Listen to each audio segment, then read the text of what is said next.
మీషో, ఫ్లిప్కార్ట్‌లో మనం సేల్ చేసినప్పుడు మార్జిన్ అనేది వేసుకోకపోతే మొత్తానికి లాస్. Hello everyone. మనం మీషో, ఫ్లిప్కార్ట్‌లో సేల్ చేసినప్పుడు మెయిన్ మీషోలో సేల్ చేస్తున్నప్పుడు మనం ఏదైనా ప్రొడక్ట్ అనేది సేల్ చేస్తే దానికి మార్జిన్ అనేది కంపల్సరీ వేయాలి. ఎందుకంటే మనం ఇలాగా ఒక 500 లేదంటే 600 ప్రొడక్ట్‌ని మనం 800 పెట్టి అమ్మామనుకోండి. అప్పుడు 800 అరే! ఓకే. అందులో ఉంది కదా అని మనం సేల్ చేయడానికి పెట్టేస్తాం.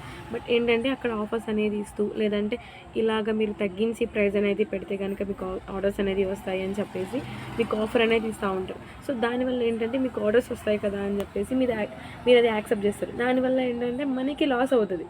సో ఒక్కొక్కసారి లాస్ అవ్వకపోవచ్చు. ఒక్కసారి ఏంటంటే మన ప్రైస్ అనేది 400, 300 అనేది పెట్టేయవచ్చు. మనం పెట్టిన ఒక 600, 700 సేల్ చేసే ఐటెం అనేది మనకి 300, 400లో సేల్ అయ్యే అవకాశం ఉంటుంది.